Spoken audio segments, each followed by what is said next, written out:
What the fuck? What is happening right now? God, please tell me that didn't put another fucking YouTube video on our front page. It says we are live. Oh, there it is. Oh, there we are. Jesus. Fantastic. Cool. All right. Okay, we're live. Great. Cool. And delete this 7-second long garbage. Total fucking nonsense. God damn it! I got us demonetized again. Can't swear for 30 seconds. That's it. 30 seconds. You're actually the worst at that. You have a batty mouth. Your big old potty mouth. I mean, it's part of my heritage, so I'd prefer if you weren't just a racist piece of shit. How's that sound, buddy? Not very nice to call me racist. Well, you know what? Maybe don't have a race then, you fucking racist. What's next? The Mexicans? You gonna go against blacks or something? What the fuck you racist. Happening? You racist. How do we have any monetization at all? I don't understand. I actually have no idea. 31 watching. Wow, that was quick. Hey boys. How's it going? Hello. How's it going? You're just watching us get strikes on our channel for being awful people. Pretty sweet. Their face when money changes hands. All right, let's do some replays. How's that sound, big boy? Are there people chatting right now? My chat's not updating. Yes. God. We got VUJ Doge, Philip Arquay. God damn. You're going to need to type out how to pronounce your last name for me. I would really appreciate that. What happened yesterday? What happened to the tomorrow? That's the real question. Agreed. What is Tyler Pope? What is happening when tomorrow is the yesterday? Real question. Holy shit, you just blew my fucking brains. Holy crap. All right. I have a replay for us. Maybe I should just get a bunch of... One sec. Whoa. What am I hearing? Manoj in chat, dog. Where's Manoj? He in chat, dog. Oh, I'm clicking around, clicking on all the wrong things. There he is. There's Manoj. But, dude, did he send you the pictures of the temple that he went to? No. Oh my god, the thing is fucking massive. Just massive. I'd love to live in a country where things are old. In Canada and America, it's like, what do we got? We don't have history. Look at our history of 100 years ago. Exactly. These Indians and fucking Irish people and etc. It's like they're just like, we fought this war 2,000 years ago. Holy shit, dog! 2,000 years. I have no concept of how long that is. That's so long. Oh yeah. Okay. I want to quickly put a keybind for muting my mic, so that way I can toggle mute F10. Okay, let's see. Tell me. By the way, this is not actually replay review stream. It's going to be an auto chess stream, right? We're going to do auto chess coaching. I think if you really wanted to get murdered, that would be a really good way to just get absolutely murdered. All right, let me try this. Yeah, you're muted. Okay, sweet. This is good because when my chair's so loud and I've been hearing it in the videos and it's pissing me off. So I'm gonna mute when I'm not talking and just let you take the stage. But here's a a replay. Better just mute your mic then, because the stage is mine, motherfucker. I could hear it in your voice. You were gonna say something like that right at the start. All right, we got this is Will Redneck. I think we've done a few of Will's replays. And yes. He was playing Grimstroke, so this is going to be a support replay. And is there any different way that you'd like to do this? Where maybe we'll look at the laning stage 1 replay, or maybe the mid game, or what do you want to do to make this a little quicker? I think that maybe looking at starting items in the first couple minutes of the laning stage, maybe the first minute, is usually enough to kind of understand what's going to go down. And then if we can look at where a big swing might happen based off of this, possibly. Okay. Oh yeah, that's a good idea. So we can look at this little chart, see what's going on there. I think we can play at 1.5x, and if we see anything interesting, then we can slow it down and just go on our fucking huge tangents and rants and stuff. I think if we're ranting, we can just let the rant continue until it's exhausted itself, and then maybe we'll move on and figure out where to go from there. How's that sound? Sounds good. So I think we should look right here. Maybe I would say like 16, 17 minutes into the game, and maybe 22, 23 minutes into the game. Those are the big drops in win probability. So it's probably our lost fights. So we can look at that. Yeah, sounds good. Sounds good. So we'll go to the overview, because I was looking at my brother-in-law's game the other day, and that is unfortunate. That is a expired replay. All right, next replay. Great replay review. Thanks, Will. Good job.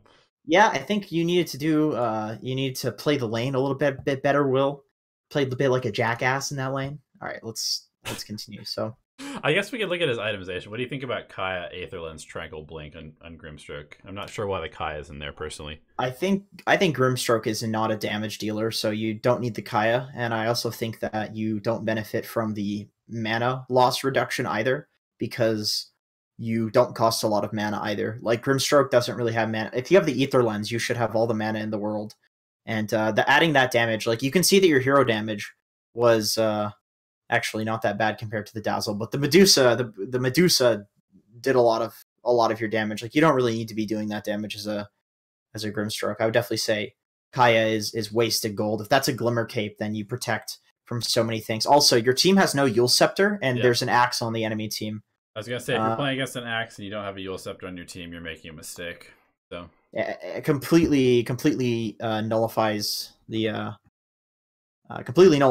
axe to get that. Yeah. So if you guys want a replay review done, well, we're doing one now and then one Thursday, and that's through the Patreon Discord thing. So hey, if you're quick, then we can catch you. Maybe I don't know how long it takes to sign up to Patreon or whatever, but hey man, if you want a replay reviewed, we'll get to it. But let's see. Okay, let's go to another replay. I gotta find where the hell I was at. So Will Redneck, Shadow Shaman, Grimstroke, Arctic Wolf. We'll check this one out. See if it's good. Okay, I put it in the chat. It's all right. I'll just. You want to read it? So, Arctic Wolf. So 1 sec. We started 10:24. Okay. Sorry, I'm keeping track of these things for. Is it not working either? This is from 21, so this is twofold. Okay.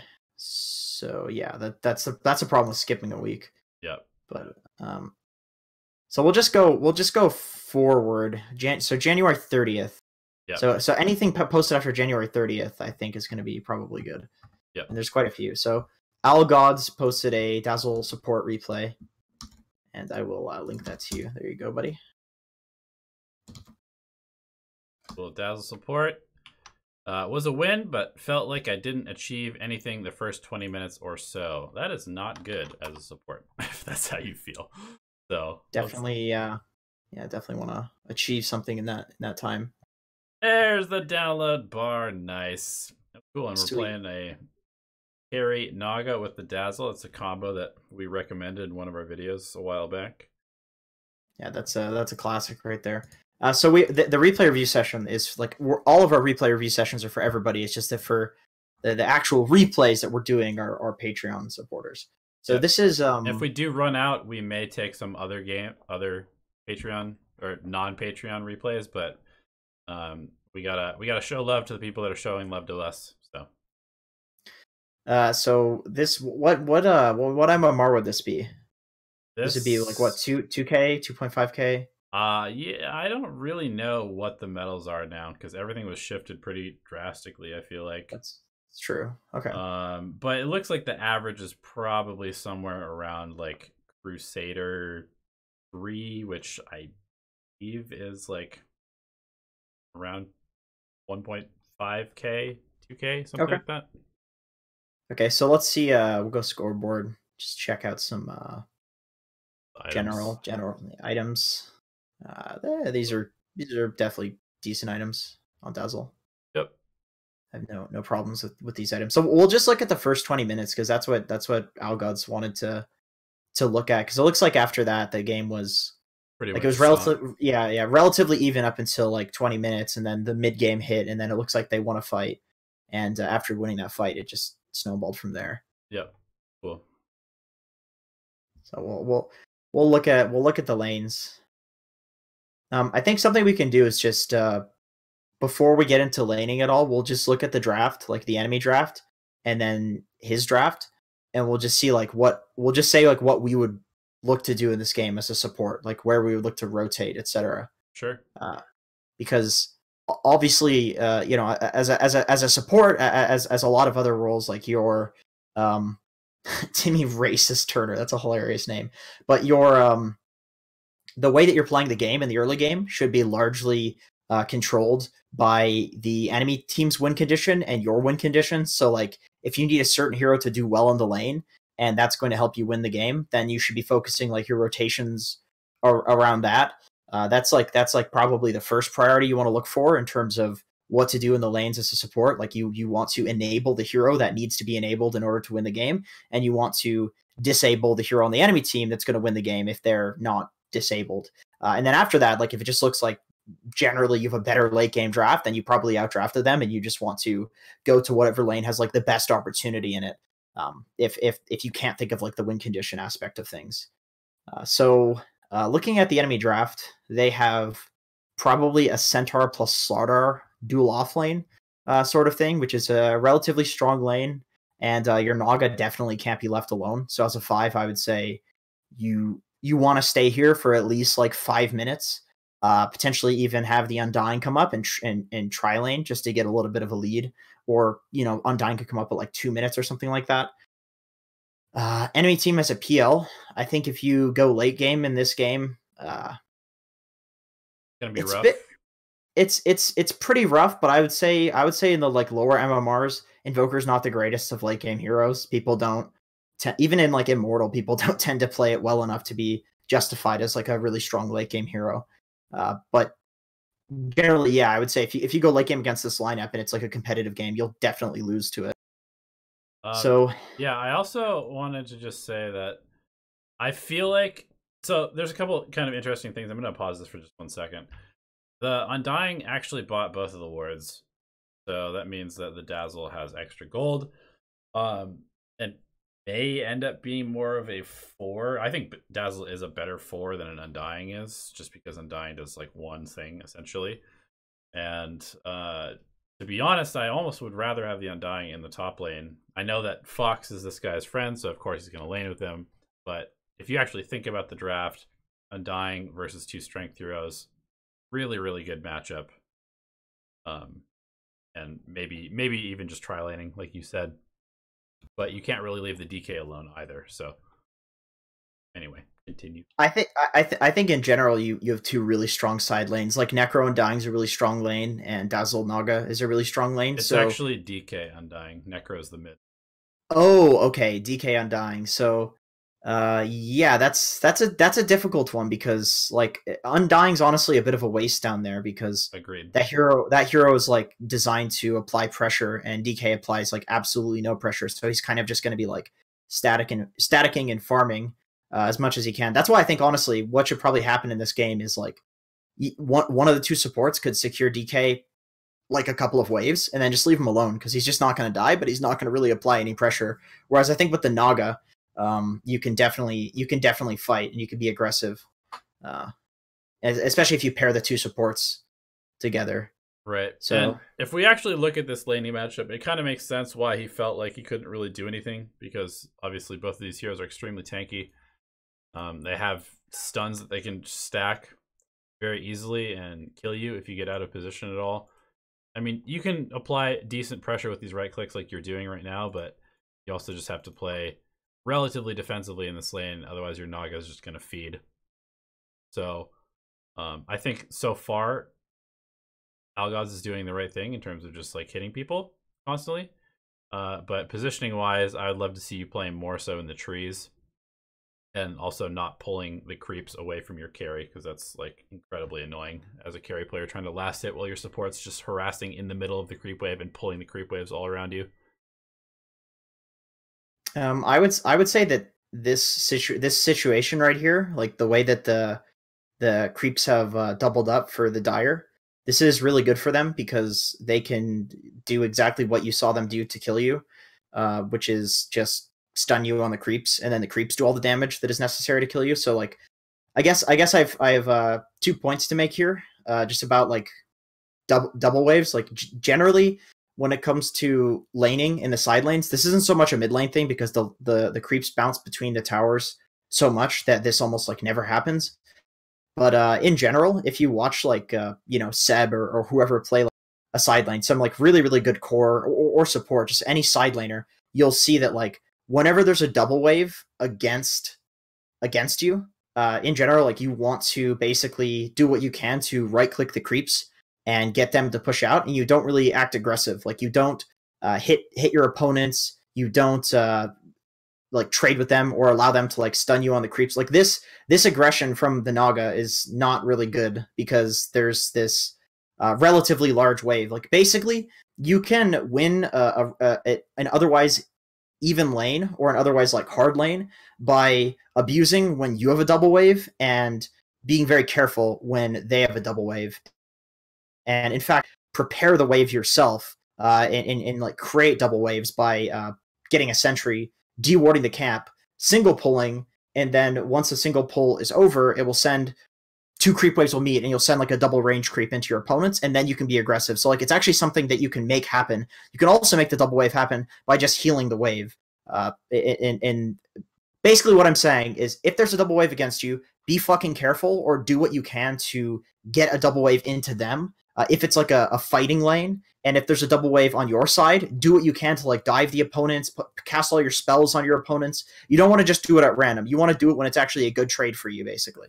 Yeah, and the earlier on in the lane the double wave happens, the more dangerous it is to the heroes for obvious reasons. Their HP pools are lower, their movement speed is lower, their armor is lower. So an early double wave like that is actually extremely dangerous for the team that is being double waved. And I think that you summarized it perfectly. I just wanted to go back to this point real quick because you're low. You dodge the Sunstrike, and then I just noticed that you're right-clicking your items. So set up some hotkeys, because hotkeys make the game of Dota way... they make the game playable. If you're right-clicking your items to use them, then you need to develop hotkeys and practice with them until you can actually use them without having to click on them.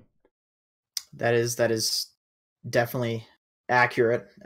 If I've learned anything about the recent videos that we've posted, it's that a lot of people don't have great setups in their options, and it can be completely night and day how these changes in settings can affect your gameplay. And that goes for like at a high level too. That's not even just for setting up hotkeys at like 1 to 2K. If you're 4K, there are probably certain hotkeys, certain settings that you're missing that you just like you couldn't live without them once you've gotten used to using them.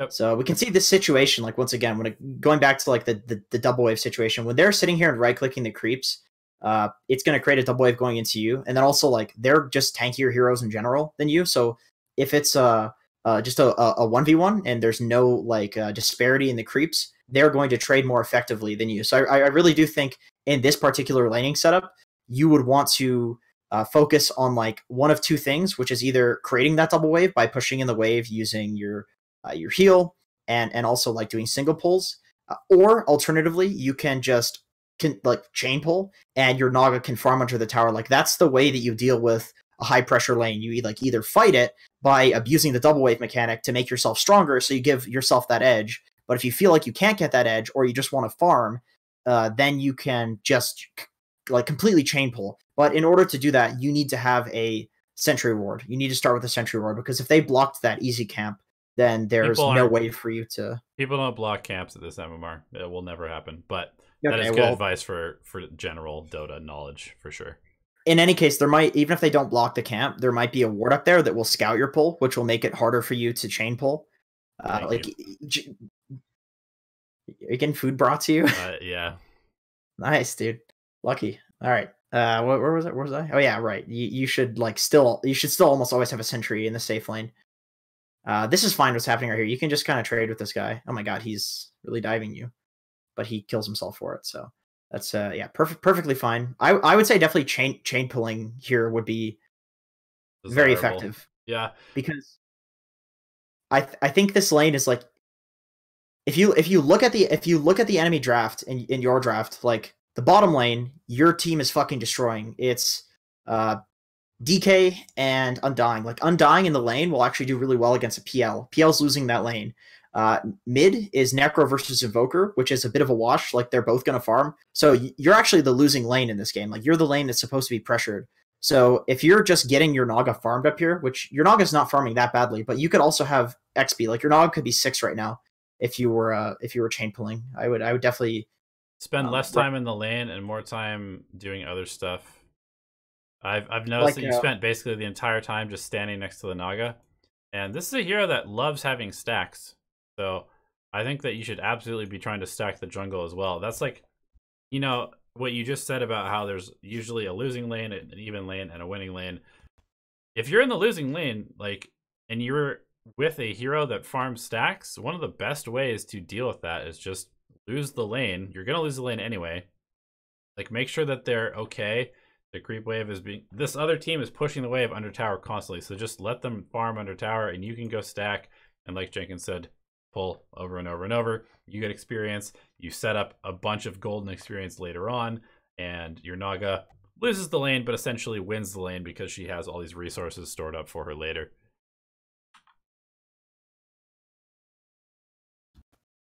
So I want to make one comment about just like rotations. And so you said like you aren't really sure like what to do in the early game, or basically you feel like for the first 20 minutes you weren't doing much. So a couple of minutes ago you died at honestly like a perfect timing, and a lot of the time you'll see this in competitive, where what a 5-role support will do is on their way, like you want to be up here, you do, but you could have actually accomplished a lot in making your way back up here by, as soon as you die, you go back to base, you ask your mid if they need any items, you ask your Naga if they need any items, you pick them up, and then you buy both the wards, or get the Undying to buy both the wards, TP to the mid lane, place a ward mid, and then walk to top, place a ward top. So like in that rotation back to top, you're still going to get there at roughly the same time. It might take you 5 to 10 seconds to make it from the mid lane to top, but then you'll have 2 wards down. One will be protecting your Necrophos, who's already having a relatively good game, but is definitely very gankable. And then one will be protecting your Naga. And if you have those 2 wards down, then it's actually a lot easier for you to pull, to leave the lane, to do whatever you want, because then the Naga is going to have information, and she's going to be protected essentially without you having to be up here. Like you're going to have that ward protect her, as opposed to have you sitting here leeching experience and protecting her. So I would definitely say like focusing on if you die, or if you're making a rotation, like get as much as you can out of it. Hell, if you can make that rotation around the 5-10 minute mark, which might have been possible, or a 6-minute mark, then as you're doing that rotation, you can place both those wards, get back to the exact same lane that you wanted to get to anyway, but then you could pick up a rune as well. So you're doing all of that protecting bullshit, which is really, really good in Dota, getting to the same lane, getting a rune, and then also placing 2 wards, which would just be an amazing rotation. But instead you just kind of died and then TP'd back to the top lane. And I would say that like 5 to 10 seconds of downtime in this lane is definitely worth like getting all of those things out of it. Yeah, I mean, I think that that's one of the biggest things that people struggle with when trying to learn to play support, is just that they don't really realize how much can get done in a small amount of time. And really, as a support player, your main focus should be essentially just doing everything outside of the lanes. Like, sure, you need to be in the lane if you're harassing or you have kill potential, but you're going to spend most of your time not showing on the map, or you should, at least as a support. And that means that you should be all over the place, you know, showing up in one lane, showing up in the jungle, placing wards, walking. As you're going places, keep an eye on the clock. Is it close to a stack timing? Even if you're just stacking a medium camp as you're like walking from one lane to another, it's a really, really important thing to just continually use your just your time as a resource. Hello, Jenkins, are you still there? Hello? I'm sorry, my Discord crashed. That was very weird. Fine. All right, continue. That was a good rant that you're going on. I'm sorry for ruining it. No, it's okay. Can you Give me your camera again, so Yeah, we don't have a yeah, small I got you. picture-in-picture All of the right, all game right, that we're watching. all right. Go. But yeah, it really just kind of feels like most support players, especially at the lower MMR brackets, just tend to almost play the role as if they were a core, but they just don't get last hits. That's what I've really noticed. They spend like all of their time just sitting in the lane, and instead of getting last hits, they try to harass, but they don't really accomplish that much. And you have to completely change your mindset of what it means to be a teammate if you're playing support. Because if you're playing core, your job is to get farm, your job is to get items, your job is to push towers. If you're a support, your job is to see the future, essentially. Like, that is your job. You need to decide, okay, what are my cores potentially going to do next, and how do I make that easier or better for them? What is the enemy team going to do next? How do I make that harder or impossible for them? And that is all you do as a support. Like, you show up in the right place at the right time to thwart a gank. You show up with vision at the right time to get a kill. You place vision so that your cores can make decisions on their own. And if you have to guide them as well with your words and communication, that's what you do. You don't show in lane. You don't hit creeps unless there is just like a specific item that you have to get to, or there's just some particular downtime or a wave needs to be pushed out that's not being pushed out. But most of the time as a support, your job is to be doing other things that are not remotely core related. And most people come from the core role to the support role and don't really realize how much you have to change what you're actually thinking about Dota as. I would say that as a kind of side note, it sounds a lot more complicated than it is. Like, reading the future is obviously a very difficult thing to do. It requires you to know a lot about the game.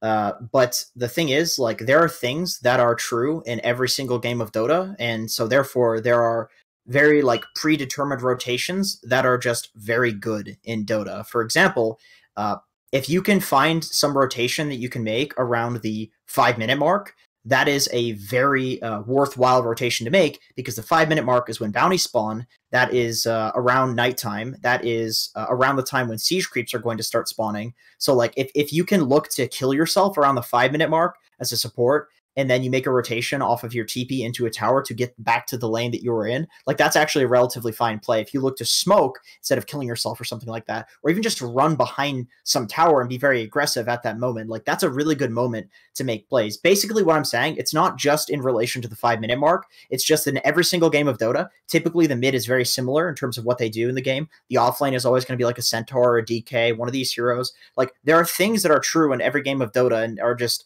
trendy in every game of Dota. So like, if you see a rotation happen in a competitive game or in a high rated pub and you make that same rotation, generally it's probably going to be pretty good to make that rotation, because generally the same stuff will happen in a game of Dota. To look at a meta 2 years from now and figure out how to make a rotation in the early game, that's much harder, because that requires you to see the future. That requires you to think of so many things all at once. But you can actually learn these rotations. Like, for instance, the one I talked about where you intentionally kill yourself, TP mid, place a ward down, give items to your mid, get a rune, whether it's a bounty and then or a power rune, and then warding your safe lane. Like, you see that happen in almost every competitive game. That is just a trend right now that occurs, because it's just a very efficient, very easy rotation to make. So essentially you can just go look at like competitive games, look at a rotation, do that almost every game, and you're going to be a way better support player. And then once you get comfortable and learn how to do that one and why that rotation is good, you can look at another competitive game and look at another rotation people are making and learn that one, and then just keep adding more and more to your repertoire, and then all of a sudden, boom, you're going to be the support that's winning every single fucking lane in your game, and you don't even need to be a good core player or have good cores, because you're winning the lane so hard that your cores are super farmed, and then you're 5k MMR. Like, that can actually happen if you learn all of these rotations. Yeah, and the thing that allows rotations to happen, in addition to just kind of like paying attention, because again, as a support, it's more about movement than hitting creeps or getting items. Your movement is the real tool of how you affect the game. And the best way to know where you're supposed to be and where you're supposed to move is by having good map awareness. And if you haven't watched our map awareness video, I highly recommend that you go do that if you're trying to learn to play support, because map awareness is crucial to being a good support player. And I just wanted to go back to this particular moment, because camera work is allows you to decide where to move. So right now, we see if you are looking at the minimap, you see shit is going down in the bottom lane. Your camera, however, is just here on your Dazzle.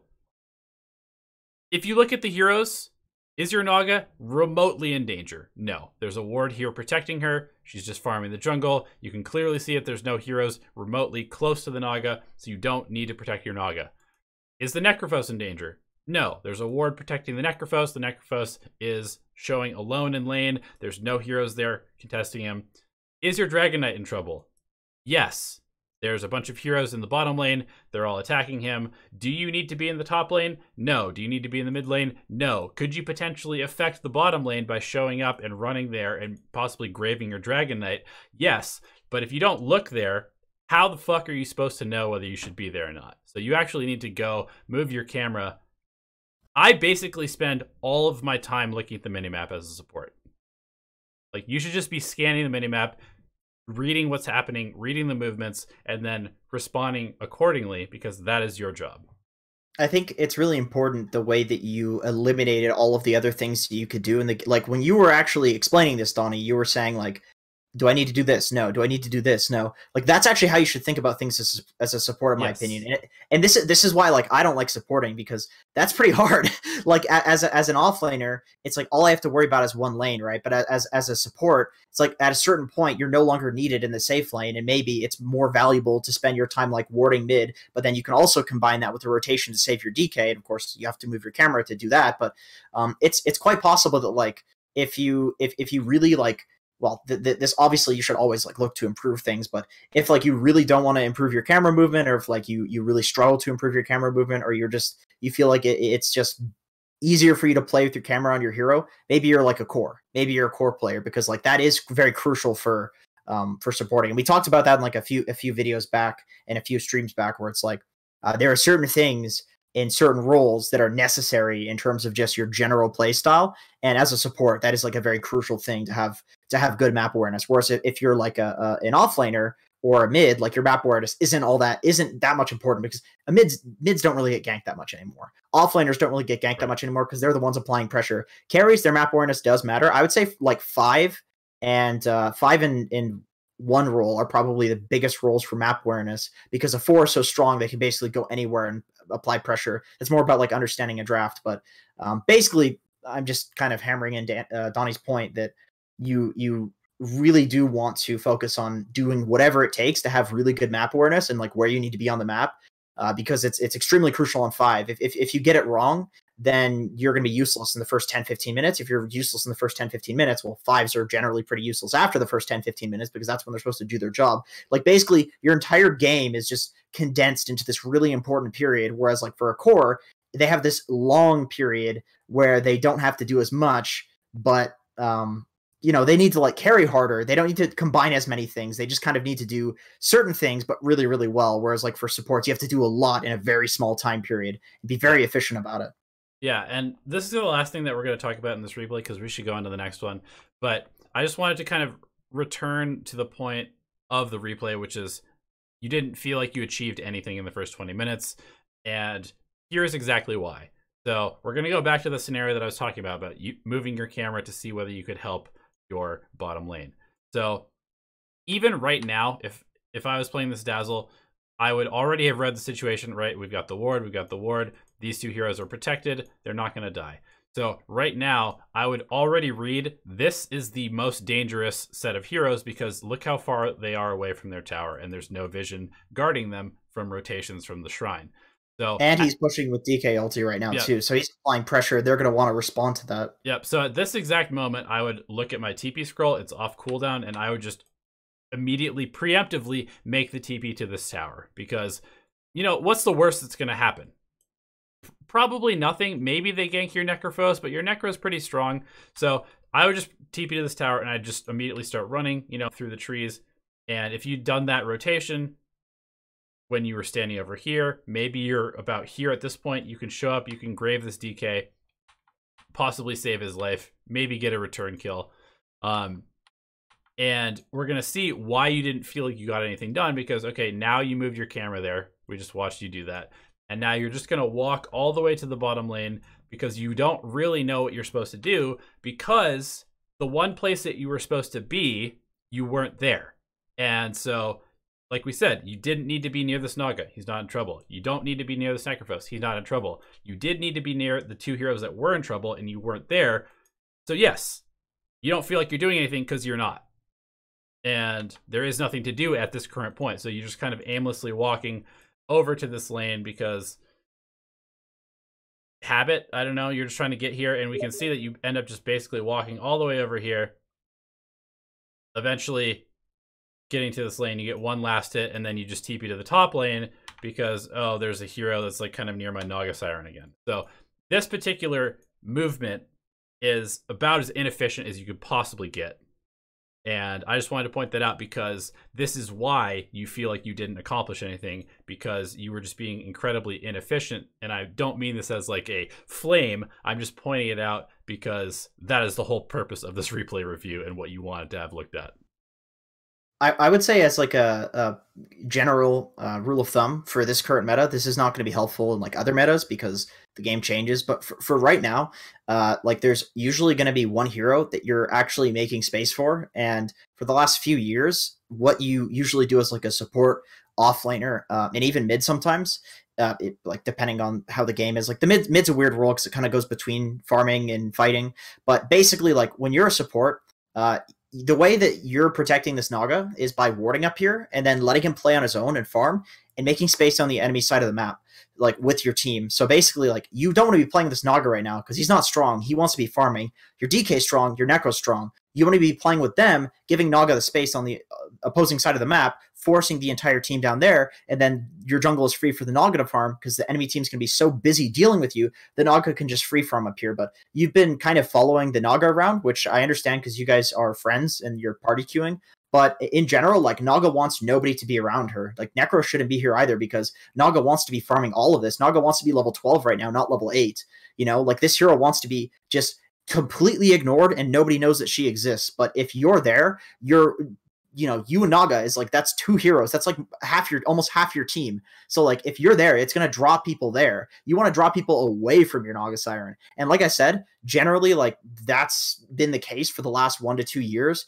That's like the typical kind of 4 protect 1. You protect her by going away from her. The meta might change, but as of right now, like there's going to be an anti-mage, a Terror Blade, a Naga on your team that you don't want to play near them. You want to play near your heroes that want to fight at that moment. Like that bottom tower, you could have that if you were down there with the DK. And that goes back to what Donnie was doing when he initially started looking at like your camera movement and stuff. Basically, like you want to look at the heroes on your team, the heroes on the enemy team, be like, who wants me to be near them right now? Who wants to fight right now? Go to them. Like, go to the heroes that want to fight and just be as strong as you can with that group of heroes, and then let your farmers farm. Let your heroes do their job, you know? You don't need to be helping Naga farming the jungle, because she can do that on her own, as long as she has a ward. Yep. Okay. Next replay. All right. So that ended, what, 10:55? Yeah. I'm just writing these down for old M-Dog. Cool. Yeah, we went a little ham, a little 35 minutes into that replay, as expected. We can't be short-winded, even if our lives depend on it. That's okay. Actually, we legitimately can't. It's a problem. So, this one, our boy is, I believe, the Drow. I was hoping his name would be Rodeo Clown, because I like that name, but that's a good name. But this is DX Venado, and he said, how to this kind of laning with Drow. So I don't know what that question means, but I'm assuming the lane went very poorly and they lost, and he's wondering how to deal with that. How to deal with that, yeah. So let's check it out. First of all, I believe you don't rush Aghanim Scepter, but maybe you do.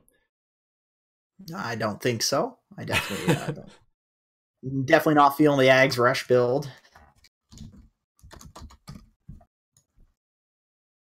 So let's see here.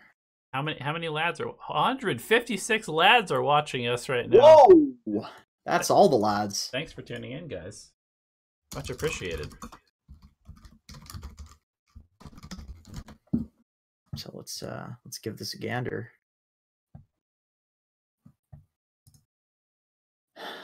All right. Draft-wise, you're playing against an Invoker. I think you should do relatively well in that lane. You should probably outfarm him.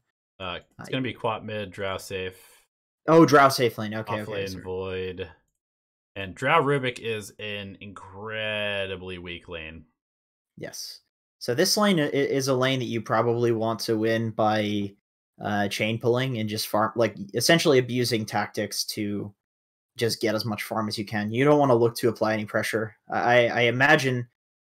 Is this player perspective? Yeah, I would say definitely there's an issue with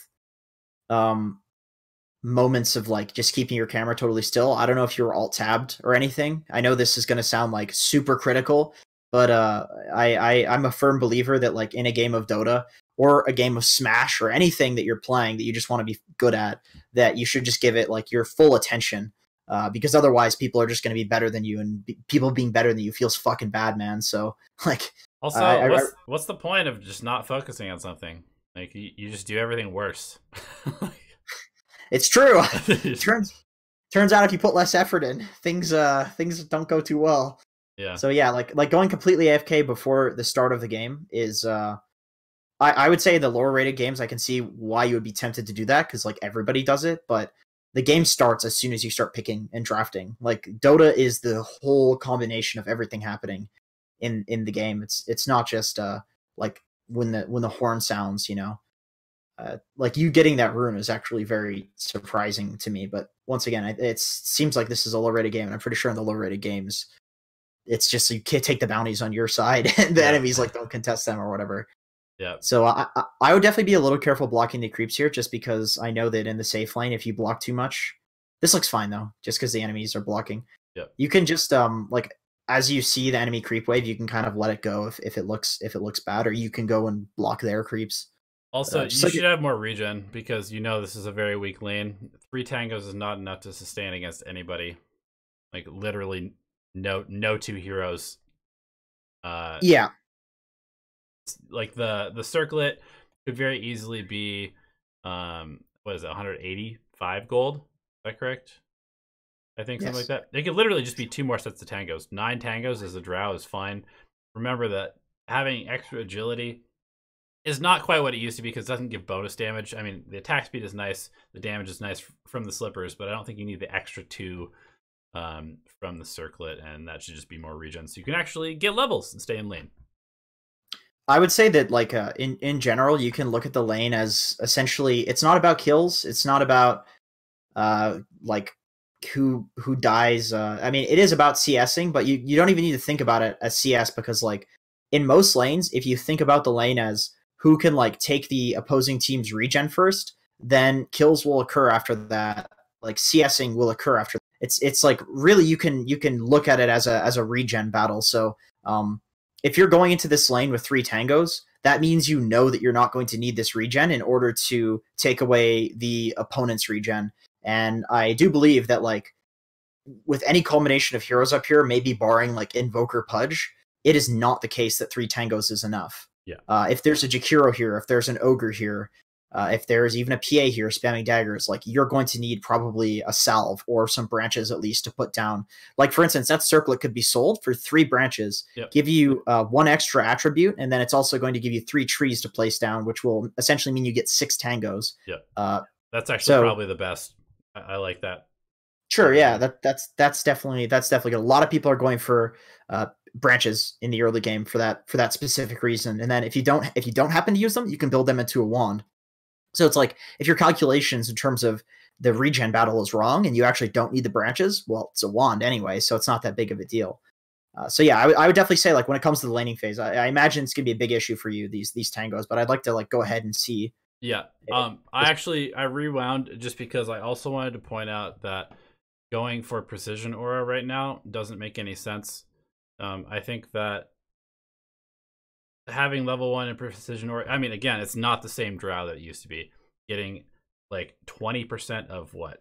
Okay, so you're literally giving your team like 2 attack speed. That's nothing. That does absolutely nothing. It might even like fuck up their last hits because they're not used to like that extra little tiny bit of attack speed. I think that you should just 100% have 1 point in frost arrows here. And here's why. Because, okay, so it looks like it's going to be an offlane Pudge.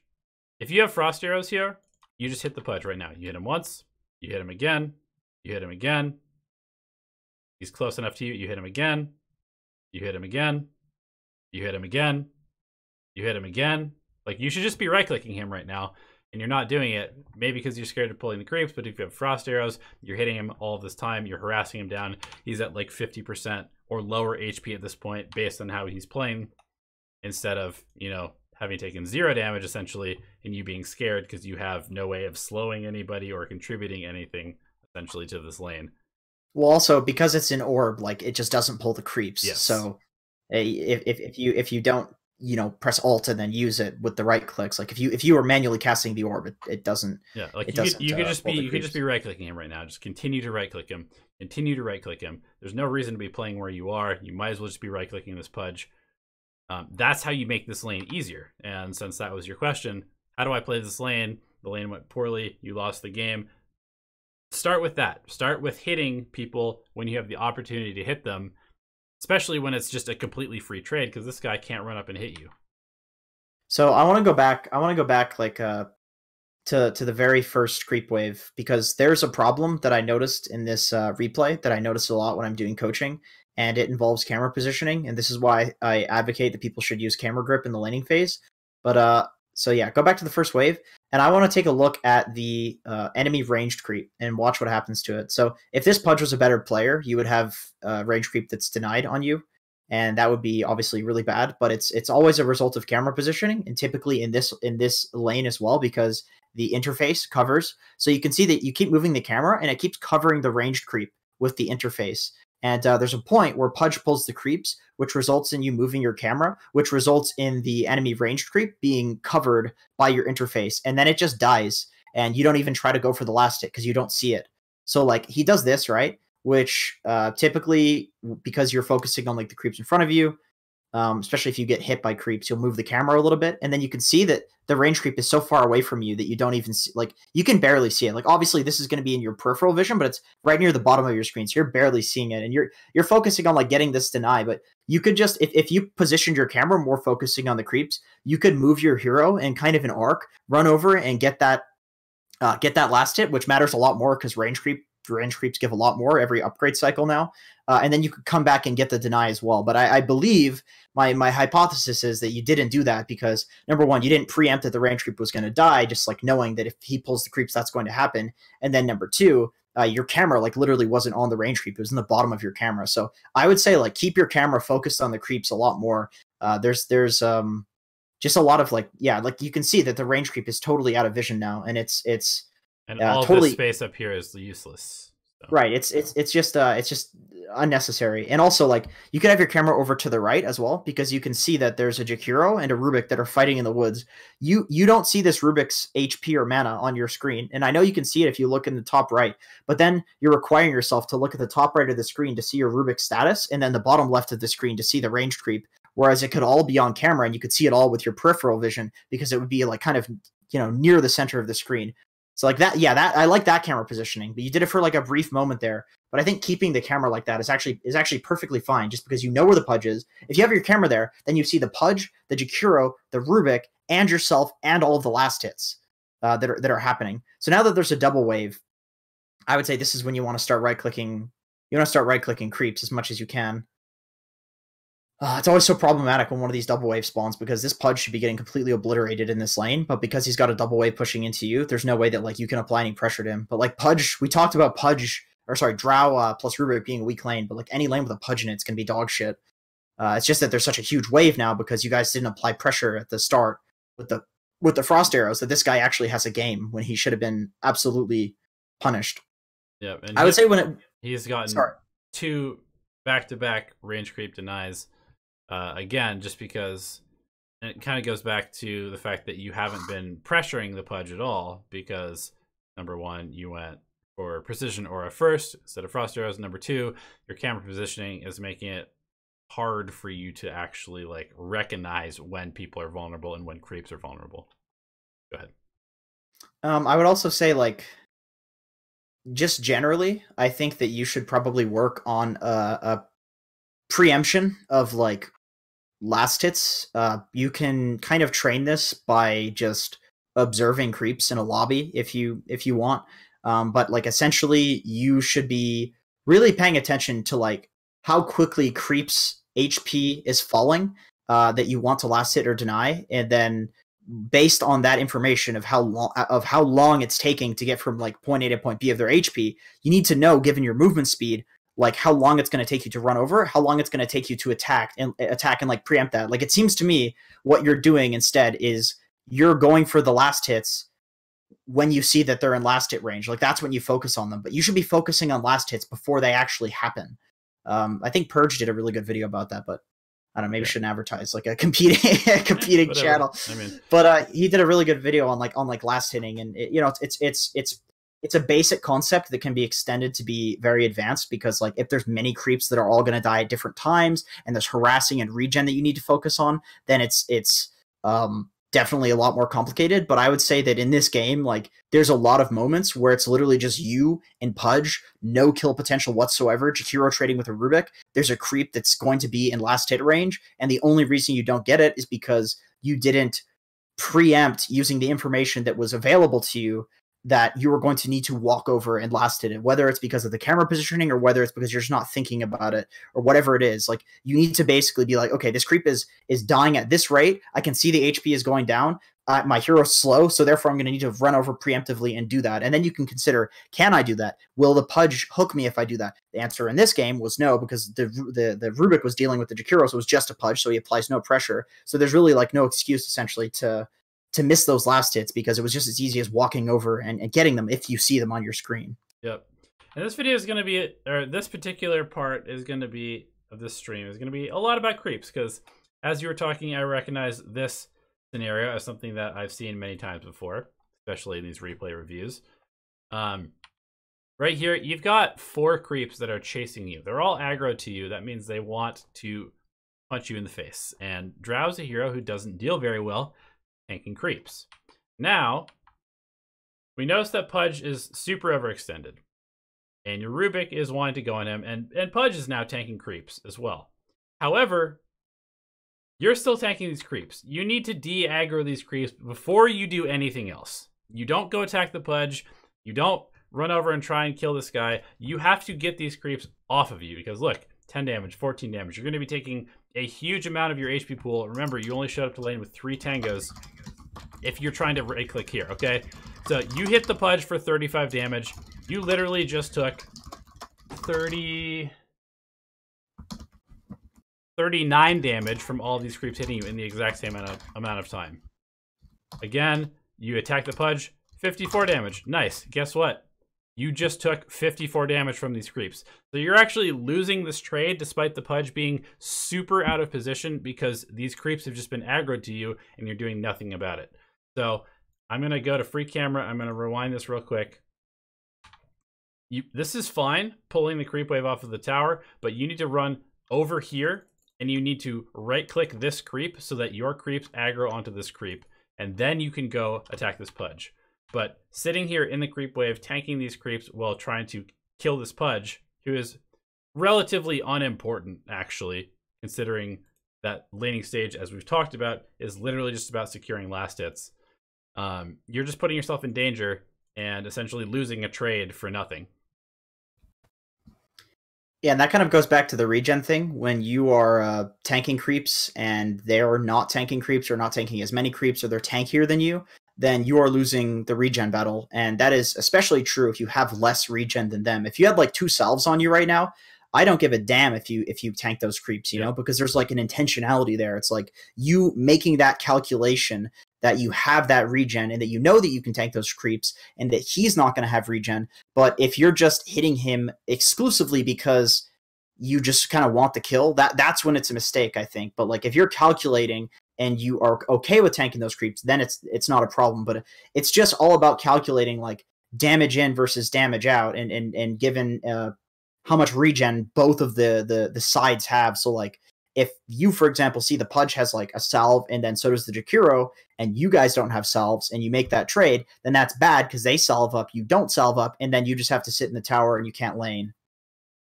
Yep. Okay, so I mean, I would say there's just so much in this laning stage that you can really look to learn from. I would highly recommend, if you're going to play a hero like Drow, a hero with a pretty difficult attack animation, I would say, to really kind of last hit with, just go to the demo lobby. Spend like half an hour just last hitting creeps, like over the course of your next week.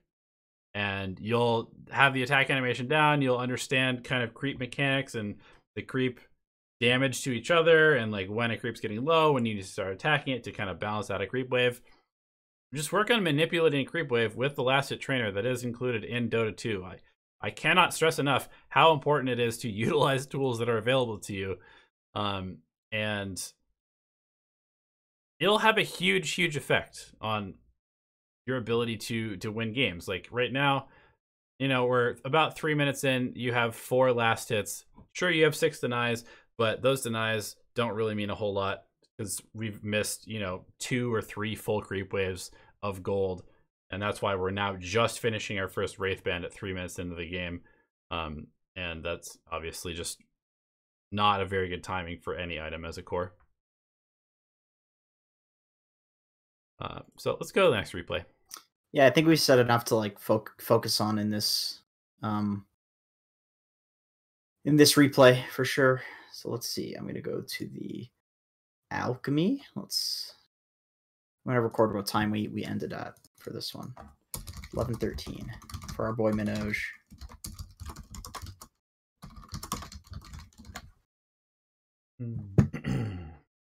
Okay.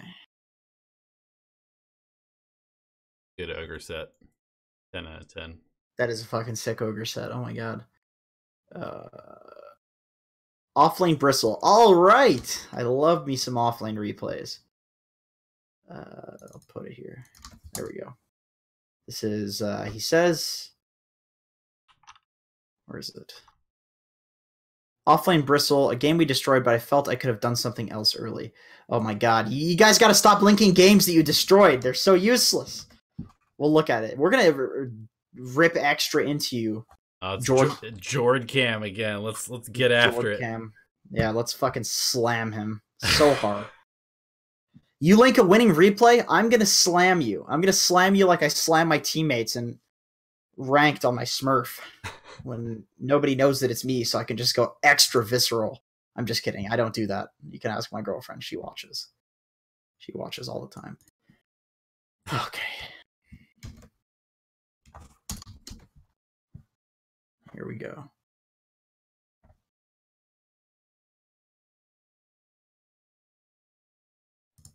Getting messages on Discord, linking me replays, you fucks. Subscribe on Patreon. You can't just link me on Discord or link me on Discord. Think I'm gonna get tricked. I'm gonna get tricked. All right. So number one, buy your items before the game starts, please. For the love of God, don't buy them in the fountain.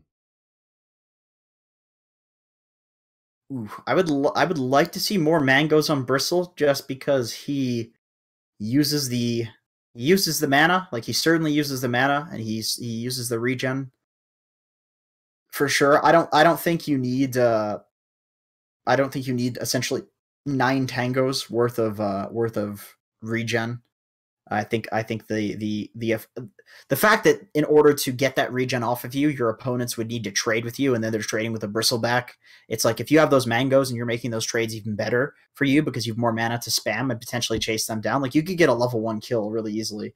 So I would just run this guy down and get like, you want to go for that second stack at level 1 on bristleback, because the way that the scaling works on this skill is that if you cast it once on somebody, and then again, the second one obviously is much more efficient because you're getting the stack damage. So, like, especially at level 1, because it's like got a high mana cost at level 1 but low damage, you want to like make sure if you're using one stack, at least go for like the second or third, just so that you can have that stack damage. Like, this hero is the epitome of just being really efficient with your regen and your mana and your skills. Like, really trying to hit as many people as possible with your quills. Would you say that blocking the range creep in front is always the correct move when you are a solo offlane? So it dies first and pulls back towards your tower? Always the correct move? I would say no, just because I'm not a fan of making absolute arguments, but in this case, I think that's perfectly fine, because if there's a tri-lane here, which is very possible that there's like an extra hero waiting to kill you, then you would definitely want that range creep forward. So like without knowing that there's not a tri-lane here, you definitely, I definitely think it's fine in this scenario. So yeah, I like that you went for the second Quill on him here. I would say like the play here is also potentially just to, if you're like solo offlane, just do whatever you can to like fuck up this equilibrium for Slark. Like I would say I would literally just up. I would personally say that like you should just get 3 mangoes and spam in this creep wave to your opponents. Just to push it in, and then it'll come back to you. Like you're spending a lot of time not hitting anything, not applying any pressure. Like you're just kind of running and waiting for these idiots to allow you to get creeps because they're letting the creep wave push into you. But you could like before the situation while harassing them, while getting last hits, and then the same thing will occur. If you're pushing the wave into them using the quills, it'll also zone them from the wave. And if you're a solo offlane bristle and you're using your entire mana pool, dying and coming back, you're going to win that lane. Like if you're solo offlane, you can actually, with this hero in particular, and like Abaddon as well, this is one of those heroes, fucking kill yourself. Like actually do it. It's totally worth it. It's like a Skywrath mage. As long as you're messing up with the equilibrium, as long as you're getting yourself CS and farm, in terms of like the experience, and if you can get some gold out of it too, and harassing them, you're for sure going to be very happy. Like you'll have like 6 deaths at the end of the laning phase, but you'll be the most farmed hero, and they won't be able to deal with you. Yeah. Also, I don't know. For me, I'm just a huge like over analytical person. I really like to look at these tiny moments where you could just make better decisions. In this particular moment, like you're saying, you need the creep wave equilibrium to be messed up because you are alone. And Slark and Lich kind of own you at level 1 before you have Bristleback skilled. Like they can definitely bully you off the wave pretty hard. But if we just look at this, okay, you've got 1, 2, 3, 4, 5 melee creeps on the other side and a range creep. Your side of the creep wave has 1, 2, 3 melee creeps and 1 range creep. Which direction is this creep wave going to go? It's going towards you. There's basically nothing they can do about it unless the Slark like immediately starts attacking these 2 creeps. And even then, it's still probably going to push into you. So why do you need to go up here and push the wave back towards them? What's the point? That does nothing. Just let the wave come to you. I don't see any point in pushing the wave back towards equilibrium of being stuck in this exact spot. Right? Like if you recognize that the creep wave is pushing towards you, just let it happen. let the experience come to you as an offlaner. In a 1v2 for sure. I think we'll focus a lot on this replay and the whole 1v2 scenario just because it's becoming a more common situation, whereas like for a long time now it's been like 2v2s, but this is becoming a lot more common after the recent major. Like this is what everybody has been doing, although Pudge is here, but he's kind of like ganking. So I would say yes, like after you hadn't pushed into them and they fucked up the equilibrium, you absolutely let it come to you and probably just pick up a Quelling Blade and go for the CS as opposed to using your quills to help you get the CS, because it's pushing the creep wave back into them. So this Slark just royally screwed up. Good God. So yeah, just focus on CS. So this is good for you. You want to probably tank this creep wave. Yep, don't let it push into your tower. You want to freeze the wave exactly where it is. Alternatively, it depends. Like it depends on what you think you can do in the game. Like if you're making the calculation that you think that once you get level 3, which this Pudge should not be here soaking, you should be telling him to go away, because once you get level 3, your quill spray is like a lot stronger. And so once you get level 3, like you could essentially look to dive this Slark with your quills. So if that's the calculation that you're making, then it's perfectly fine to allow that creep wave to pull into your tower. I just think there's always mistakes in the laning phase when you're not actually making a calculation and you're just letting the creeps do what they want. Because then it's just going to be randomly determined who wins the lane, who loses the lane. Like you want to be making calculations, and if you get it wrong, that's fine. But like as you can see here, if you had either like gotten level 3 and then acted really aggressively and you had some like extra regen or something like that and you were aggressive on Slark, maybe he kills you there, but maybe you kill him. But you make the decision to like, I'm going to act very aggressively on him after I get this wave, and that's why I'm pulling him in the tower. Yeah, this is insane. But essentially what you were looking to do there was you just wanted to farm, and wanting to farm and pulling the creep wave into your tower is definitely a mistake. But as you can see, like once you're level 3, you actually do a lot of damage with the quills. Yep. So basically what I'm saying is you need to either allow the creep wave to come into your tower for a purpose and then do that purpose, which in this game would be to be very aggressive on the Slark, which means that you should have walked up and immediately started quill spamming the wave, or you tank the creep wave in front of the tower and then farm, which is what your purpose was in this game. Like you just went up and hit the creeps, and that's how this whole scenario happened. And then we saw that you probably could have killed the Slark, but even still making that calculation that you just want to farm next is better than making no calculation at all. Yep. Yeah, it's all about doing things with intention, having intentionality behind all of your movements, and not just kind of randomly doing something to feel like you're being active in the game. Like, you want to be active, but you want to be active for a purpose as opposed to just kind of like clicking buttons and hoping that the outcome is good.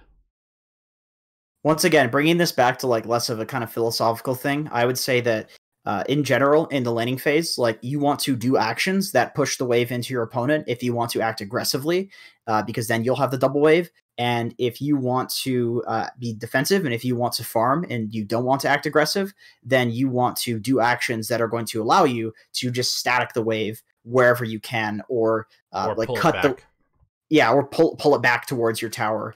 And just keep it as close to your tower as possible, essentially. It's like the wave should be pushing for aggression, the wave into them. The wave should be pushing into you for being defensive. And in this case, I think you could be aggressive, but you wanted to be defensive. It's fine that your calculation is different than mine. However, your actions need to reflect that you want to be defensive and you want to just farm. Yeah, and as well, I think you should pick up a Quelling Blade also to like reflect that choice of you want to farm. Like you definitely want to get that quelling, you know. Yeah, and it's really important to, I mean, you do want to be able to adapt. Like if you suddenly become stronger, maybe you get a kill, maybe you just hit a specific level timing. The way that you want to play the lane can change. It's very dynamic, whether you want to be aggressive or defensive. But like Jenkins was saying, at this exact moment in this creep wave, we can see sort of two counterintuitive things happening at the same time. Okay, so you pull the creeps back as if you're wanting to get them to your range creep to deny the range creep and pull the wave towards your tower, but then you immediately start quill spraying the creep wave, which then pushes the wave forward again. So it's like, are you trying to be defensive and pull the wave back, or are you just trying to push the wave out and be aggressive on the Slark? It doesn't seem like you actually have made that decision, and therefore the wave is actually just not moving. It's not going anywhere. It's not moving forward, really. It's not moving back. And so you're ending up spending a lot of time just kind of in this weird no man's land where you're not actually putting pressure on the Slark. You're both just kind of farming and doing nothing. But you're also farming and doing nothing in a more dangerous location than you could be if you were pulling the wave back towards your tower. Just to be like very specific, I guess, with like why I believe that your actions should be aggressive in this game, and all of your movements should kind of reflect that, is you are a bristleback versus a very weak laning hero with Crystal Maiden Aura, and you've been given like early game levels, and it's like basically just a Slark. So I think you could be incredibly aggressive up here, push the creep wave into him with the quill spray, secure the bounty runes, go back, dive him under tower with the quill spray. Like you could probably be killing this guy over and over at this point, forcing the entire enemy team top to deal with you, and then making space for your team. As you can see, they have a gold lead right now. I think that you're like underestimating your own strength at this point. And you're kind of like, in general, this hero and Abaddon as well, even if you're feeding, it's better to play the aggressive way, because that is just what their skills are best at doing. Like the Aphotic Shield on Abaddon, you actually don't want to block this because you can just farm this if he pulls it with your spray, but like the Aphotic Shield and the Quill Spray, it just lends itself to a very aggressive playstyle where basically like if they do want to trade with you, they will kill you, but they will lose so much regen that it actually won't even be worth it. And like that's why these heroes are picked whenever they're strong. So like in general, even if it's bad to be aggressive, like you'll feed, and normally on other heroes it wouldn't be worth it, but on Abaddon and Bristleback and these sorts of heroes, it actually is worth it to just be incredibly aggressive and just feed your life away. Just because you'll make so much space in the game. And if like I said, if the heroes are strong, if you believe that Bristleback is a pick, then that's one of the reasons why he's strong, because that's what Bristle has always done, is be super, super aggressive. And the reason is because he just always wins the regen battle, even if you kill him. Yep. So like right now, this is kind of what should be happening for the entire. Yeah, this is great. Yeah, this is great. Fuck yeah, keep doing this. Right? Look at this. Boom. Rotation. Exactly what you want to have happen. You're dead. Who cares? Who cares? Not worth it for them. Look how much gold they got. It's nothing. And you killed the Slark. You come back to this lane, you have full HP, full mana, and almost a Vanguard. Like, if you did this earlier, this tower would be dead with the first siege wave. Absolutely dead. This thing would not be around. Yep. And you would have forced the Sven up here earlier, which means the other lanes, which are winning, would not be winning. Yep, and the fact that you are drawing attention away from your Shadow Fiend and Anti-Mage, who are two of the most important farming heroes, I would say they're... yeah, I mean, aside from the Tinker, they're the two most important heroes in this game. Like, to determine whether it's won or lost. So, you get the Sven away from just bullying the Anti-Mage out of lane just by playing aggressively like that, and that creates a huge boost to the Anti-Mage's potential to actually carry the game. Okay, so I think that's enough for this, just because apparently like this is, you guys won, so yeah. I don't want to focus too much on wins, just because I assume you guys were just destroying them in the mid-game team fights where like random shit was occurring. Yep. And I think we found enough stuff to focus on, especially given that it was a win. Let's see. So Jug gameplay. Please let me know how I can play even better. Calibrating. So we already did the DX Venado replay, so I'll save this one until the end, and if we want to do that, we'll do it. But I want to get to other people just to spread the love a bit. Yeah, I also probably have time for maybe another half hour, and I'm getting pretty tired. Okay, yeah, that's fine. You've worked 2 jobs today, so I feel you. So yeah, we only have like 2 more replays anyway. Okay, so perfect. So that's good. So we got the Zuck, the Suck. All right, I was playing PA. I felt like I played... Okay, so I'll give it to you so you can look at the thing while I'm explaining this. So the Zuck says, I played PA. I felt like I played a really hard lane well and won. Going into the mid game, we were ahead. 10 minutes later, Jug gets 5 levels and 5k gold on me. Need help dissecting what went wrong. Very well worded, the Suck, and I appreciate the fact that you were very specific about this, because that is a very interesting question that you asked and happens quite frequently, and it is definitely something that requires dissecting. Dota's confusing. There's all sorts of... Look at that graph. Jesus Christ. Look at that graph. Good lord. And throw! And throw! God damn. Dude, that looks like crypto prices. Okay. So, did he... please. Oh, no. That's not going to work. 27? So this is... Oh, really? 27 doesn't work? It should, right? It might just be a bugged replay. Oh, that's unfortunate. Anytime this has happened to me, it doesn't work. It's not going to let us. Damn. Yeah, that sounds like a very interesting one, because I feel like those kinds of things happen all the time, and you're like, how did this carry suddenly have so much more net worth and farm than me? And the answer is usually because you're just not being efficient. You're usually either wasting a lot of time trying to fight when you shouldn't be, or you just end up showing up to like 2 or 3 bad fights, and then the other carry was ignoring his team and just farming like he's supposed to be doing. Yeah, I just want to make a comment here on like the reason I really wanted to do this replay is because I genuinely believe that the best replays to look at least from my experience, like playing and learning and competitive, is the replays that you feel like you should have won. And oh, I can see myself now. The replays where you feel like you should have won, but you lost, because those are the replays where it's like, I don't feel like I did anything wrong. You fucking did. Because in Dota, like, there's always something that you're doing wrong. However, if we look at a game where you won, or a game where you lost and you don't know, or you do know why you lost because you just made one horrible mistake, it's like that's a mistake that you're not making a lot. The mistakes that you're making a lot are the ones that are so frequent that you don't even realize they're mistakes. And those are the ones that if you fix those, Like, it's not worth focusing on that one time that you dove once and threw a game. It's not worth focusing on that, because how often do you do that? Yeah. But these games where you feel like you don't know why the hell you lost, that's probably the reason for losing that game is probably the reason that you're losing a lot of games. So fixing one single problem can actually win you like 500 MMR worth of skill. Legitimately. And I'm not saying it's easy to fix the problems. It's just those are usually the much more important problems to focus on. So I absolutely love replays like that. If you guys want to submit replays for the next week and you want to get the most out of it, and you actually want to learn and get really good at Dota really quickly, submit the ones where you lost, and it's not just a loss where you know immediately, like, I fucking threw that. I want to see the replays where you have absolutely no idea why you lost and it just felt like the game slipped away, because that's the thing. We all play so much Dota. We play for so long. We go into autopilot mode and we don't even realize the mistakes we're making because our brain is just doing it automatically. Like, you're not thinking about it. Your brain's just doing it for you. So you're not going to, I made a whole video about learning plateaus and being in autopilot mode, why you can't learn in autopilot mode. But essentially that's the problem. That's why you don't want to look at wins. You don't want to look at losses where it's obvious, because that's not where the autopilot mistakes are going to be. Yep.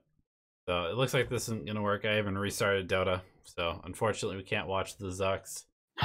Submitted replay. Sorry, dude. Sorry, the suck. We'll get to you next week. Arctic Wolf. Arctic Wolf submitted one today. So nice. We will, here's one from 2-1-19. A Shadow Shaman. I died a good amount. I'd like to know what I could have done better early to help my carry do better as well. So I will link this to you. Does that look like it's one character too short? Yes. We'll try it though, because there is a 1 which could make it look small, less wide, less thick with 2, less girthy for sure. Yeah, maybe it's good. Shadow Shaman.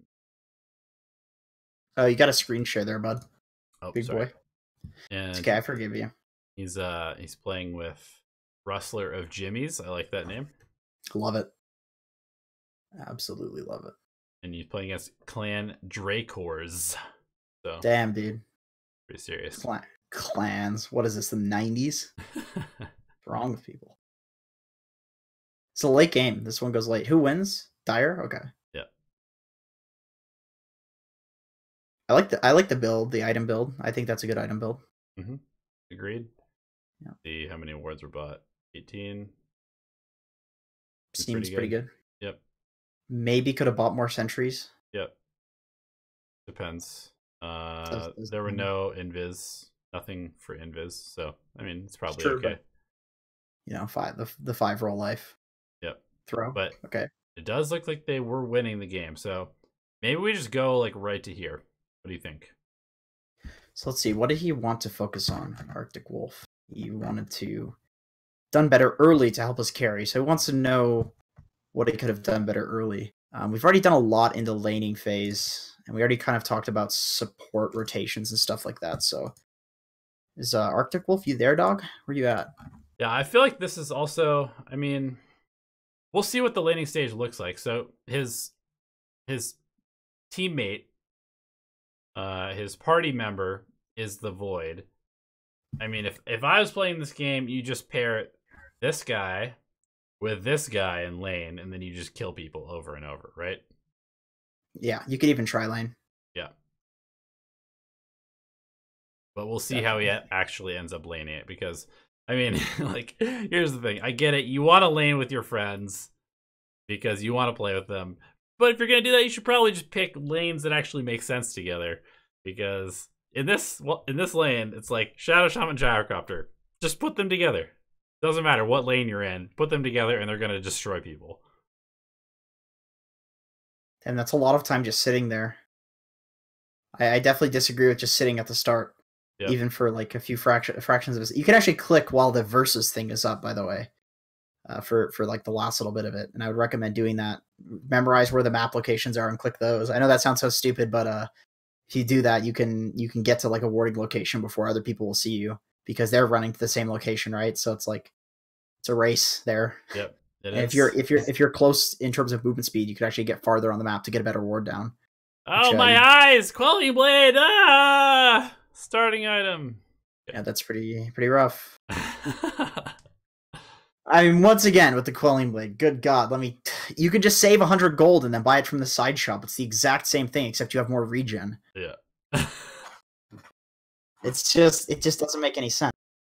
You guys are trading, you guys are docking each other. You got some tips coming out of each other. Ooh, you guys are really touching tips there. Okay. So free skilling, Ether Shock. Not a huge fan of that.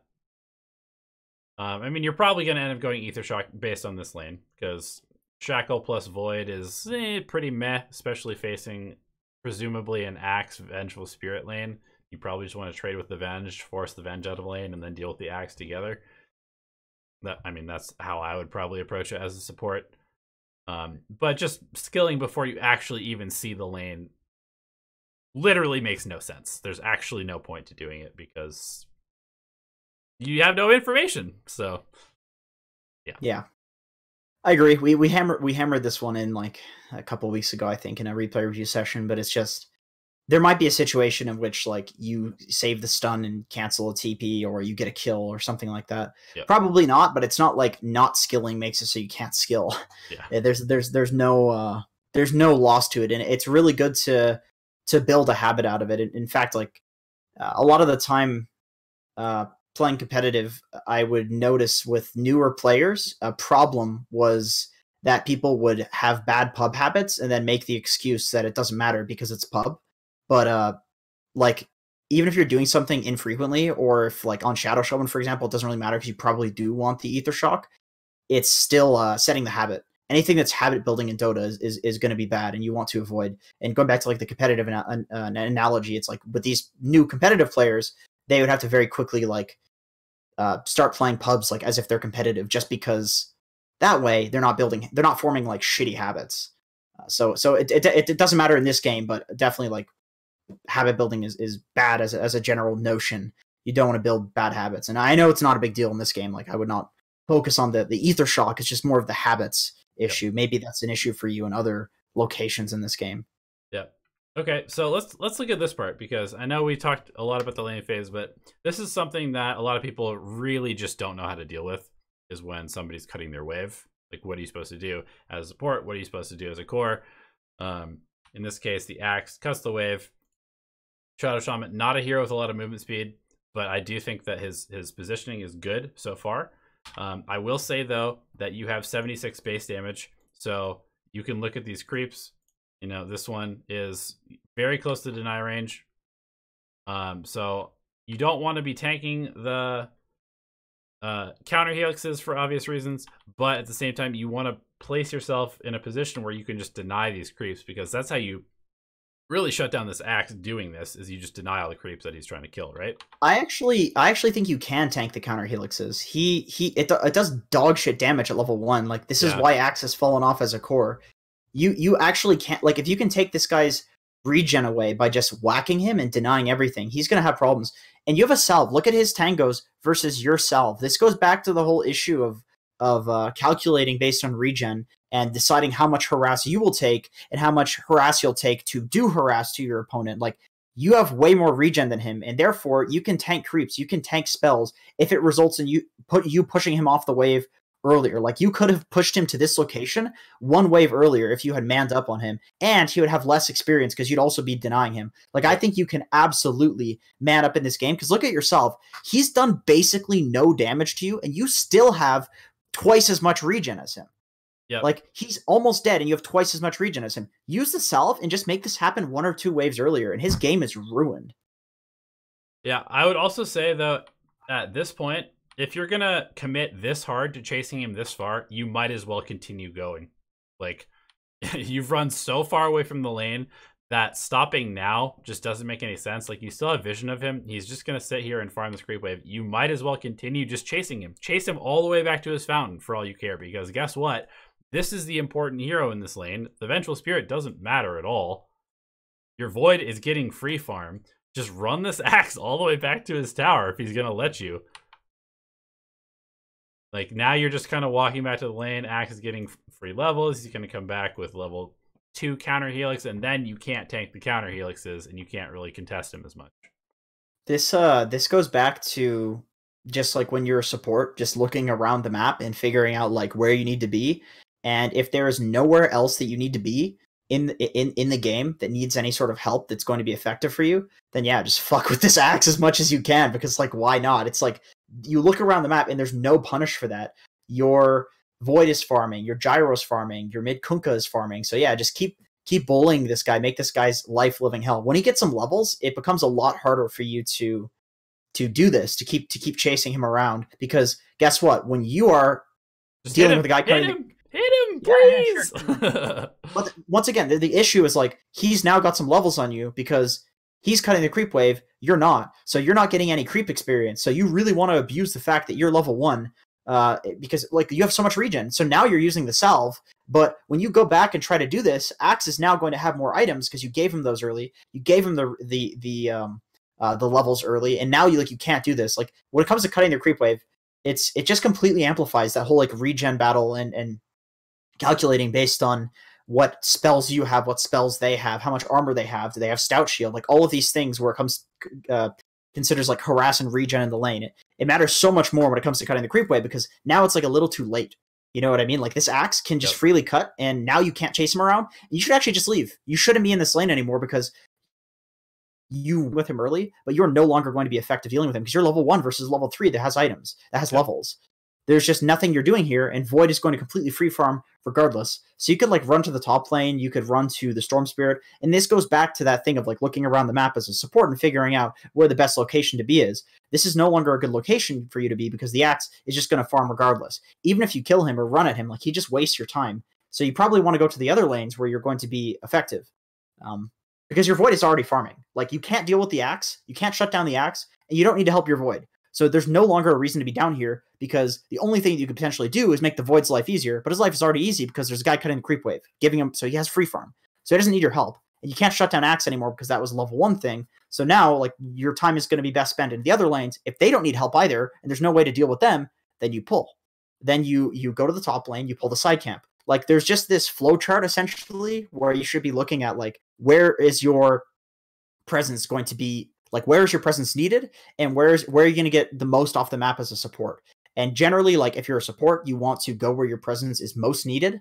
But after that, like, if your presence isn't actually needed anywhere, then you can just be greedy and just go wherever is best for you. And definitely, like, sitting down here, stealing experience and trying to fuck with this axe, like, it's not going to do anything to stop him. It's just ruining your game because you're going to have such little experience. Like, at this point, you can actually focus on your own experience and try to have a better game yourself, because then you'll be more effective at supporting your team in the mid game. God, he's missing so many last hits.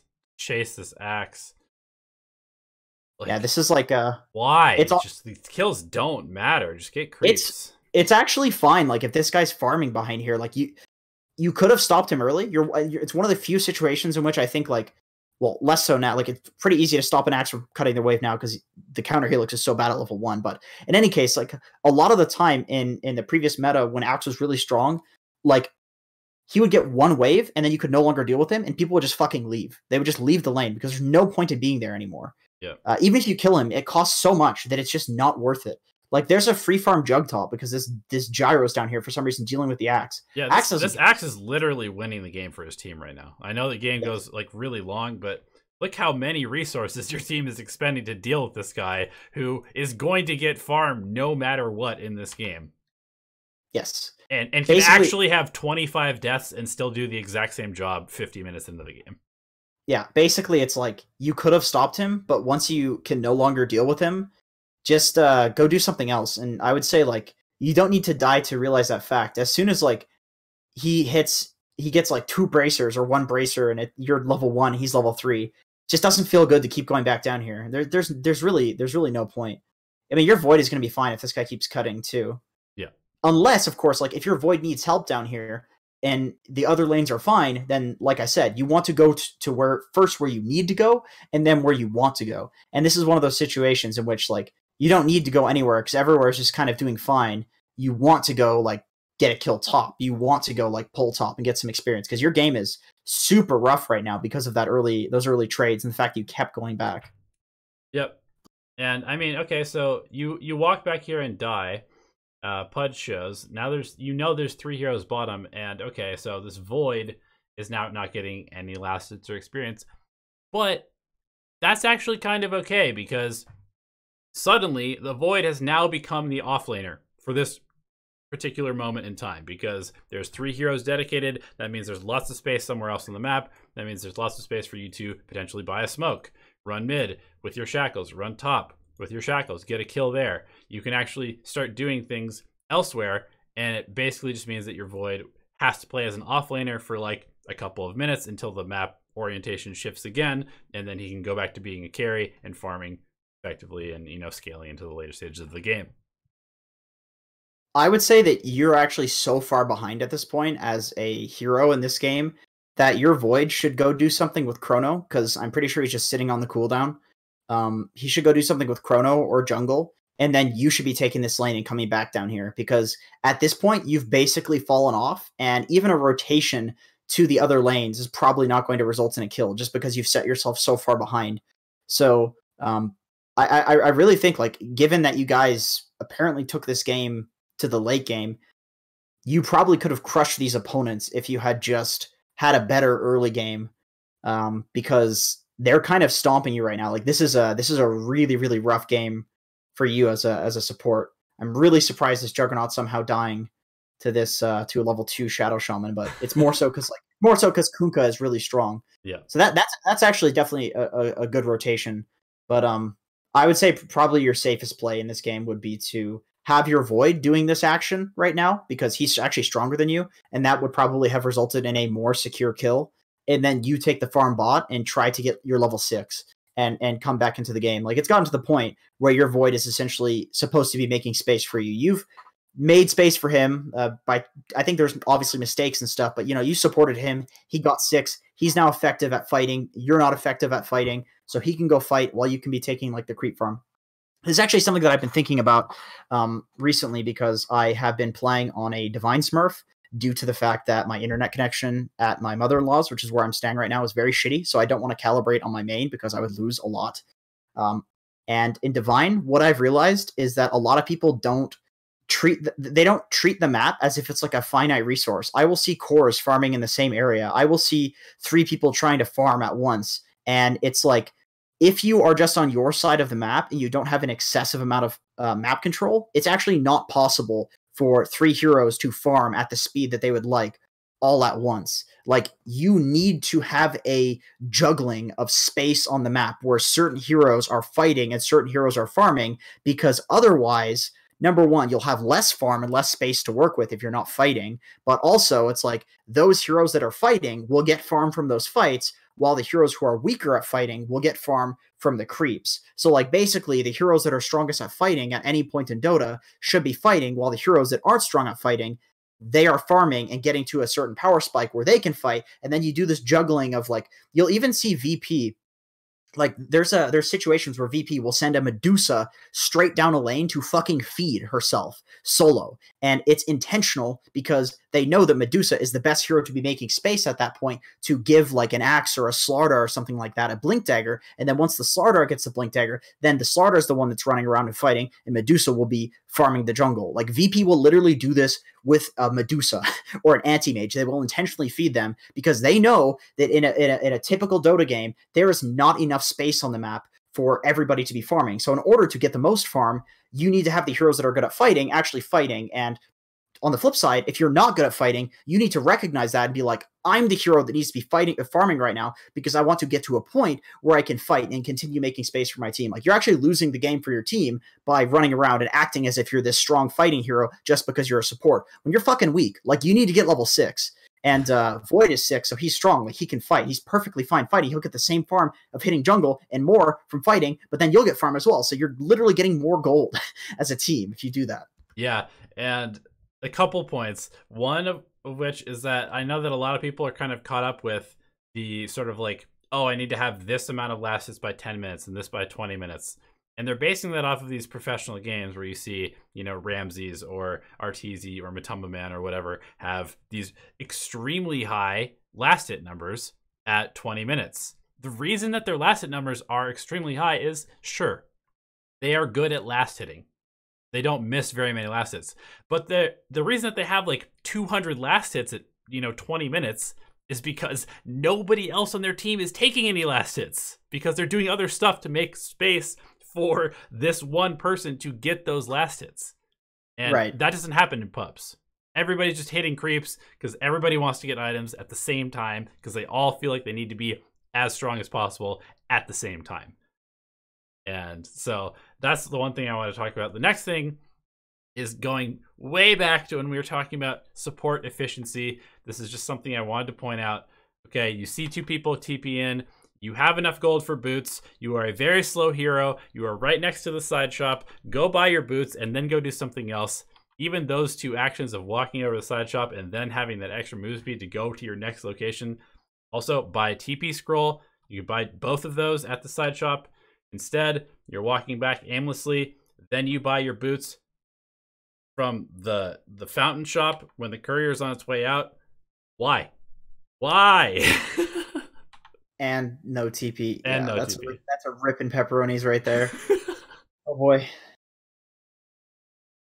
So this guy just kind of randomly walks up here like an idiot, gets himself killed, and then you get a kill. But this is the whole issue with like results-based arguments, is that like it looks like good actions have occurred in this game because Pudge just died.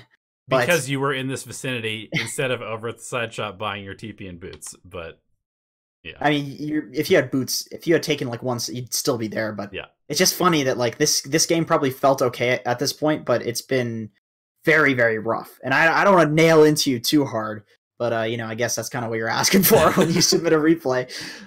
It's definitely like if it was like, I don't know, Kuroki or something like that playing Shadow Shaman, he'd be like level 8 by now. Yep. Even if this was like level 8 if he was in this pub, he'd be like at least level 6 or level 7 if it was a competitive game too. Yep. Just and because he would like 2 or 3 times. Yeah, he would have probably once or twice, but yeah, he would have like recognized essentially that he needed to get some farm and that he's no longer a useful asset to his team in doing the things that you've been doing. Basically, like, I'm telling you a good thing though. Like this is great for you because I'm telling you to be more greedy. I'm telling you to like focus on your own game and being stronger because at this, like you're running around and going to these fights that like your team straight up doesn't need you in. You offer, don't even have boots. You can't even get there fast enough to do anything. Well, like you literally contributed nothing to that fight. Your team is fighting without you. Like, but that's a good thing for you. That means it's like, okay, this means that if this keeps happening to you in a game and you feel like, oh, I keep showing up to a fight and then my team has already won it by then, that means that you probably are supposed to be the hero that's taking space at that point. Yeah. That's probably what the case is. And the thing is, it's funny and we're laughing about it right now. And it's like, you're showing up to these fights and it's still going well, but something's going to happen where an enemy hero hits a power spike and then you didn't farm a creep wave, so you didn't get to a power spike, and then all of a sudden you're losing and it's your fault. So up until this point, it feels like the fights are even. You're kind of doing fine in this game. But once the enemy team gets strong, you're going to have wished that you had taken the space earlier. And this has happened to me so much in competitive, where I am fighting and fighting and fighting. It gets to a point where I no longer need to make space and keep fighting. And then I don't have a blink dagger at a crucial timing. We lose one fight and we never come back. But then the opportunity to take that farm is no longer there. I'm no longer the space taking hero and I didn't take the space in the time that I should have. This has happened to me a lot and it really sucks when it happens, but it's always like, in the moment, it's always like, woe is me, how could this have happened? And it's just like, you just got to recognize in the time when you're that hero that the game feels fine at that point, but if you don't take that space and get farm, like you're still losing your team the game. It's just you'll lose your team the game later than when you're not taking that space. It's not like you're going to lose your team by running in and feeding here. It's that you're losing your team the game by not being way stronger later into the game when you could be, because you're not needed for these fights. It's kind of like carries that show up to fights in the early game. It's like, no, dude, that's not the point of being a carry. You don't want to show up the fights in the early game because we need you to be way stronger in the late game, because the heroes that are fighting right now and winning can't fight in the late game. That's why it needs to be you, and that's why you need to take the space. And that can happen on every role. By the way, you should definitely go wards at level 6. I'm definitely not a huge fan of skipping serpent wards. Yep. Agreed. Okay, that was a lot of laying into Arctic Wolf, but with that being said, thank you for submitting the replay. This is not just you. This is stuff that we see like pretty much in all replays at this level. It's just these inefficiencies, these movements with no purpose, or maybe the wrong purpose. and then just kind of like a misunderstanding of how farm and farm distribution really needs to be accounted for when you're trying to actually like come up with a way to game plan and win a game. So I'd like to point out that this is the fight where it looks like there's probably a turning point where if you were level 7 or 8 because you had taken space, you would have Serpent Wards and the skills that you currently have as well at the points that you need them. So like even if you want to go for this no wards build, like if you had taken space and you had gotten wards, you would still have these skills at the points that they're at for that fight. And if you had wards in that fight, it goes 10,000 times better. Yeah. And that's kind of like what I meant by you eventually regret it, where it's like the enemy team gets a blink on somebody, they're now stronger. You no longer have that opportunity to farm that space that your team was creating because they're no longer strong enough to fight without you. But then you don't have the skills that you need to have at that point for your team to win the fights. And then that's when it's your fault. That's when it's become your fault that you weren't greedy early. It's like you be greedy early so that you can contribute later, so that you can give back. It's like really Dota is this game of like giving and taking, and it's this constant balance where sometimes you should be giving, sometimes you should be taking. And if you're just giving in games, you're doing it wrong. If you're just taking in games, you're doing it wrong. And I don't give a fuck what role you are. That is true regardless. Yep. And you can actually kind of see this happen, right? So the game was going relatively well. You had a gold lead. Then suddenly this fight happens where you lose and you realize that you had 0 impact, and that's why you lost that fight. And so what do? You TP to the shrine, or you walk to the shrine, I don't remember which, and now you're just farming a medium camp because you're like, oh my god, I really need to have these extra levels in these skills. And it really just kind of hits you all of a sudden. I am way too weak at the moment. And so now you're just randomly taking farm that should go to one of your carries while you make space with your wars and with your fighting abilities. And suddenly everything is bad because you're not where you should be, which is with your other strong heroes, making space for the heroes that need to have space to farm. And you're taking farm off the map because you desperately need to get to this level, which means you're also delaying all of your other cores who should be now accelerating towards their mid and late game timings.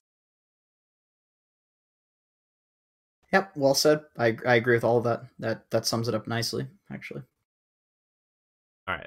Any more replays, or are we good? We look to be good for Alchluminati. Maybe we can, if there's any Alchluminati boys out there, maybe we could do one more if you guys want to put it in there. If you're not an Alchluminati boy, we're doing a replay review session again on Thursday. And if you have a replay between now and then and you put it in there, we will get to it on that stream. So even if you can't show up for that stream, it will eventually be the next day. The whole stream will be on YouTube and you can watch a replay get reviewed. And if it's not, actually, no, it will be on YouTube. And we'll maybe make clips of it too and make a video out of it. So, hey, if you want your stuff in a replay review, then go ahead and pop on that Discord. Get those replays submitted. Thank you for submitting it, Arctic Wolf. I know we laid into you, but once again, I know I mention this every time, but the way that we're going to be talking in these replay review sessions is like as if we're kind of if we can see like a lesson from a replay that we want to like explore more, we'll just keep talking about it basically, even if it's not like directly in relation to the mistakes that you're making or something like that. It's more like we're just trying to get as much out as we can and philosophize on this shit and stuff. Yeah. So it's not just you, it's everybody can learn from that. And so right, that's why we're going ham. I also just wanted to pose a question. To answer the question in chat, 6 p.m.